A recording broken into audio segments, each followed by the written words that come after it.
Assalamualaikum warahmatullahi wabarakatuh. Selamat jumpa teman-teman. Mungkin ini video pertama kita. Video pertama. Ini latar belakang dulu. Latar belakang dulu ya. Jadi kita jelasin dulu kenapa. Enggak, kayak perkenalan kita dulu lah. Oh iya harusnya itu kan aku yang cerita. Berantem. Antum yang nyuruh, antum juga yang suruh matahin. Perkenalan dulu. Perkenalan dulu. Jadi kita berdua ini merupakan mahasiswa dari sekolah kedinasan. Alumni ya. Bukan mahasiswa lagi. Sekarang udah bekerja di salah satu kementerian di Republik ini. Pertama dari Pak Tommy dulu lah. Jadi teman saya ini adalah Kemas Tommy. Ya, nama saya Kemas Tommy Silakan Romansa. dijelaskan. Saya itu tahun 2014 masuk 2013. 2013. Oh ya, sebelumnya kita ini satu angkatan ya. Jadi Ya. kita ini sama-sama dari alumni sekolah kedinasan. Sekolah Tinggi Tahun Akuntansi 2014, Negara. ya. Dulu masih STAN namanya. Kalau Namanya sekarang STAN, ya. udah PKN STAN. Nanti kita ceritain kenapa bisa jadi PKN STAN. Oke, terus. Nah. Tadi itu intinya keren lah. Tapi nggak cuma STAN, semua sekolah kedinasan sih. Semua sekolah Enggak, kedinasan. semua sekolah itu keren. Semua sekolah kedinasan. Semua sekolah itu keren. Ini kalau saya Iya. dilihat ini kena saya juga. Semua sekolah itu keren. Dibanding-bandingin sebenarnya. sekolah. Enggak, kita enggak mau bandingin, tapi semua sekolah itu keren. Tergantung niatnya aja. Tergantung bagaimana kita mengikuti Ya, proses tergantung pembelajaran di dalam sekolah itu. pembelajarannya. Oke, tapi kita di sini memang akunya buat mengkerucut ke sekolah kedinasan. Jadi Belum, bentar dulu. Kita belum perkenalan. enggak, jadi untuk mendeklar tadi yang saya sampaikan gitu. Oh, iya. Jadi memang tujuannya kita buat vlog ini untuk pertama sekolah kedinasan. Ya, sebenarnya kita mau sharing-sharing aja pengalaman ya, kita, jadi bukan buat pekerjaan kita. mendiskriminasi sekolah-sekolah lain maksudnya. Ya, kita nanti mungkin kita akan juga membahas sekolah-sekolah yang lain. Mungkin, sama mungkin. teman-teman yang memang alumni dari sana biar Nah, sesuai dengan ilmu mereka. jadi Dan kedepannya juga mereka. bakalan kita undang juga mungkin narsum-narsum dari sekolah lain, kementerian lain gitu lah. Oke, dari Kemas Tommy sendiri. Oh ya, tadi ulang dulu. saya Mas Tommy Romansa, saya asalnya dari Bengkulu. Buku. Dari Bengkulu, saya tes STAN itu tahun 2013. Jadi saya alumni 2014 selesainya. Saya D1 kebetulan. Jurusan ini ya. Ya, saya D1 jurusan Bea dan Pabeanan Cukai. Cukai. Pabeanan dan Cukai. Jadi dulu masih ada BDK. Jadi saya dulu di BDK Palembang. BDK itu Balai Diklat Keuangan ya. Balai Diklat Keuangan. Jadi kalau sekarang untuk tempat diklat pegawai. Ya. Kalau dulu tetap Tempat untuk menimba ilmu STAN. Jadi dulu STAN itu memang tidak terpusat di Jakarta sendiri ya. Ya. Jadi yang di daerah pun bisa menikmati Ya. pendidikan di dekat. STAN. Kalau di Sumatera itu ada di Medan ada, di Pekanbaru. Pekanbaru ada, di Palembang ada. Jadi dulu itu lumayan banyak BDK di Ya. Indonesia tersebar ya. Jadi kita nggak terlalu jauh langsung ke pusat gitu. Betul ya. Terus kalau saya sendiri itu dari Gimana? Makassar, dari Makassar. Pak, Jadi kamu dari nama Makassar. saya itu Fahrianan. Sama lulusan dari STAN juga 2014 D1 Bea Cukai juga. Itu kemarin menikmati pendidikan di STAN itu di BDK Makassar. BDK Makassar. Jadi alhamdulillah anak Makassar tapi kuliahnya di Makassar juga. Soalnya ada beberapa teman itu anak Makassar tapi pendidikannya itu ke pusat. Oh, Bintaro, jauh ya. Jadi Harus merantau salah satu dulu. keuntungan. Tapi ya masih harus masing-masing ada plus minusnya. Ada lah. plus minusnya, Ada tetap plus semua itu minusnya. ada plus minusnya. Ada yang dari Makassar malah ke Bengkulu, Palembang pendidikan. Ada juga, ada teman seperti saya jadi itu ya. dulu bisa lintas wilayah lah kalau kita menikmati pendidikan. Ya itulah, biar kita bisa tahu lah geografi Indonesia ini. Iya, biar Jadi kita menikmati dulu kita belajar geografi itu Jakarta itu gimana secara sih. langsung ya, Iya. bukan cuma dari peta, dari sejarah ilmu ini. Kita bisa tahu. Langsung terjun langsung kok. Ya, bisa. Seperti itu. Langsung aja kayaknya bosan tentang kita sendiri nih. Oke, jadi kita bahas dari In pengalaman Pak Romo dari awal gimana bisa masuk STAN, tahu STAN dari mana nih? Tahu STAN dari mana? Tahu Jadi STAN sendiri itu saya tahu itu dari kakak saya. Jadi kakak saya itu dulu alumni juga? Bukan, dia itu bukan alumni STAN tapi Ini kakak kandung ya? Kakak kandung ya. Kakak kandung lah, Mas. Antum kira kakak apa? Jadi siapa tahu ada kakak-kakaan. Kan ada adik-adikan ini kakak-kakaan. bukan kakak. Ya. Cuma saya itu kakak kandung Kakak sendiri. kandung Kalau kakak kandung sendiri itu bukan alumni STAN, tapi menyarankan saya itu buat masuk STAN soalnya teman angkatannya kakak saya itu ada alumni STAN dan dia dilihat, oh emang keren. Sukses ya? Sukses lah, bisa dibilang. Padahal memang sukses. belum selesai. ya. Nah, Jadi saya di kelas 2 SMA itu dia disarankan buat masuk STAN. Tapi lebih khusus lagi Bea Cukai, katanya Bea Cukai itu kan pegang senjata gitu kan, apalagi saya laki-laki jadi kakak hobi saya pegang senjata dulu ya. ya belum tahu senjata jadi belum bisa dibilang Oh. hobi sih. Cuma Senjata- terlihat keren aja Oh, pegang ya. senjata laki-laki. Sering main PUBG kayaknya ini. Dulu belum ada PUBG tuh. Oh, Tolong dulu. Dulu pakai HP. Yaudah. Terus Nah, jadi udahlah. Jadi saya kelas 2 SMA itu udah ancang-ancang buat masuk STAN, lulus SMA, tes masuk STAN itu bayar saya. Waduh, ada bayarnya ini? Ada bayar. Ada calonnya juga berarti? Nggak ada calon. Oh enggak, enggak ada calon. Katanya stan nggak ada biaya. Biaya pendaftaran aja. Oh, biaya pendaftaran. itu murni untuk peserta sendiri. Oh, memang murni ya, memang murni. Murni Ini bukan memang, calo ya. atau Jadi biaya pendaftaran itu memang untuk biaya kertas mungkin buat ya, start. administrasinya. Administrasi lah, tapi itu pun ya kalau saya memang seluruhnya memang menggunakan administrasi. ya. Jadi tapi itu pendaftaran itu aja yang kita bayar. Selebihnya itu udah selesai. Free ya? Free sampai kita masuk mengencang pendidikan, sampai kita lulus itu bayarnya cuma sekali pendaftaran itu aja. Itu pun biaya. Kalau Pak Romo berapa biayanya? Dulu saya tuh 150.000. 150.000. Itu di 2014. 2014 ya. 2014 ya. 13. 2013 sorry. 2013 150.000. Terus nggak ada biaya lain ya?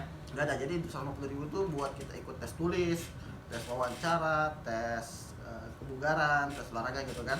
Nanti dulu nih, tesnya nanti dulu. Jadi infonya dulu nih. Ya, seperti itu. Taman SMA. Persiapannya gimana persiapannya? Kalau persiapan sih nggak terlalu banyak, soalnya saya lihat sendiri tes STAN itu kan cuma terkait TPA sama TBI aja. Jadi nggak terlalu teknis seperti kalau IPA harus ada biologi, fisika, kimia. Ya. Jadi Kalau teman-teman tes, dari SMK, jadi ya, madrasah atau SMA, IPA, itu IPS bisa. ya? Karena memang di STAN itu menuntut pola berpikir sebenarnya, bukan masalah Logika ya banyak ya. logika berpikir seperti itu.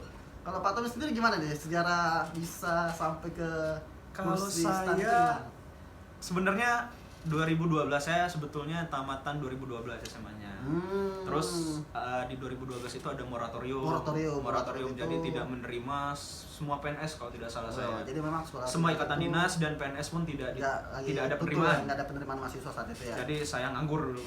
Jangan sedikit Ya. Jadi memang untuk mencari kesuksesan. Tapi nganggur itu ya kita mengisi dengan hal yang positif. hal yang positif. Seperti?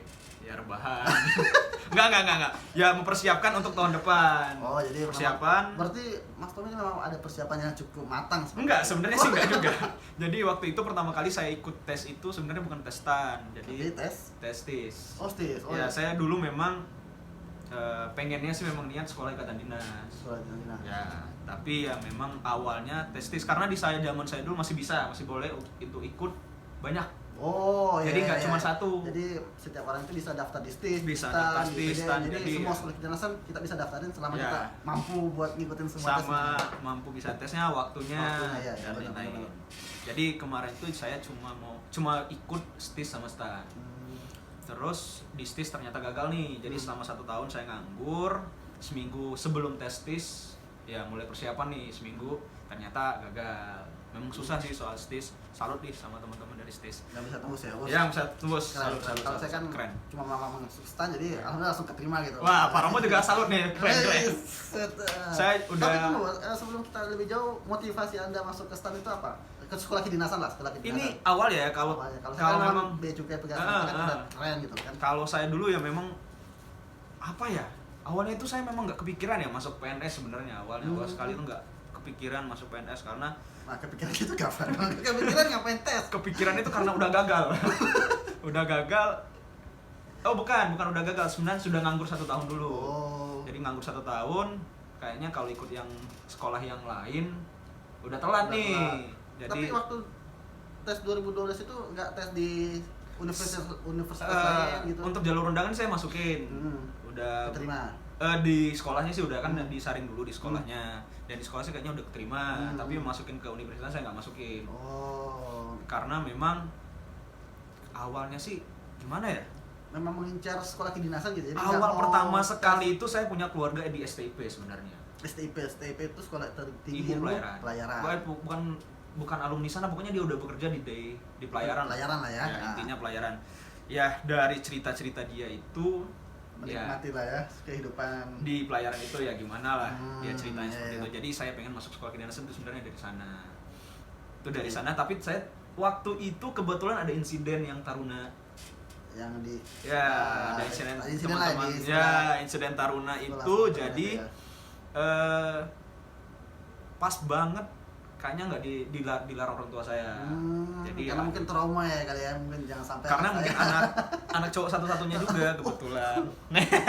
Nggak ada hubungannya sebenarnya. Justru bukannya anak cowok itu dibuat sebagai apa ya, tempat buat berani gitu loh, nggak dijaga. Beda kalau perempuan kan mungkin dilindungi dijaga, bukannya laki-laki ya udah. Ya karena perempuan harus dilindungi kan. Saya anak cowok satu-satunya, saya punya 2 saudara cewek, jadi saya harus melindungi. Kalau saya kenapa-kenapa saya nggak bisa melindungi saudara Jadi saya. mantap semua hancur. Saya satu Nggak boleh. kenapa-kenapa, jadi saya nggak Iya. sampai kenapa-kenapa gitu ceritanya Pak Rum. Balik lagi nih ceritanya tadi, udah lolos, sebelum lolos itu ya gagal di STIS. Akhirnya waktu itu pas bulan puasa, ingat saya, kita tes itu bulan puasa. Oh iya benar puasa. Pas bulan puasa kita tes, alhamdulillah ya lolos gitu. Sampai seperti itulah ceritanya. Untuk soal-soalnya, belajarnya itu ya persiapannya bebas sih, di cara teman-teman gimana, tapi awalnya sih ya TPA sama TBI. TPA ya.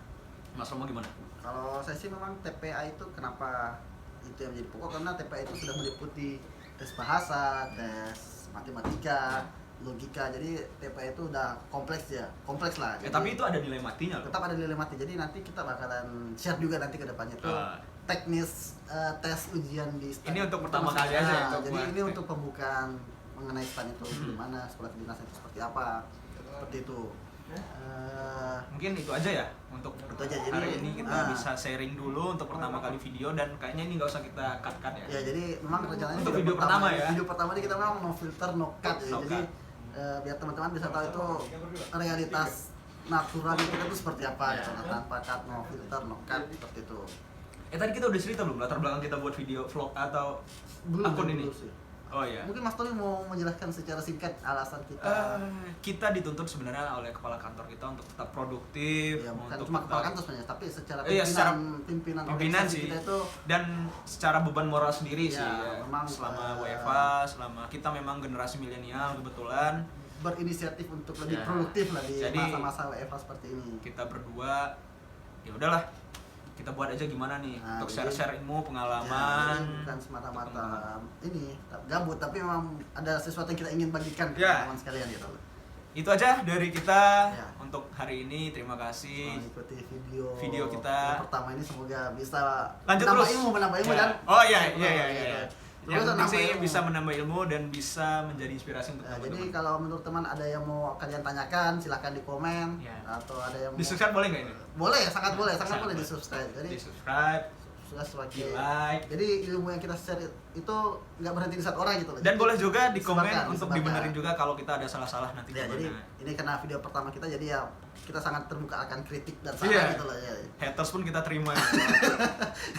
Silakan, jadi mau di like, unlike silakan. Dari tadi kita silakan, terus sebelum kita tutup. Itu aja dari kita. Assalamualaikum warahmatullahi wabarakatuh. Oke, matiin.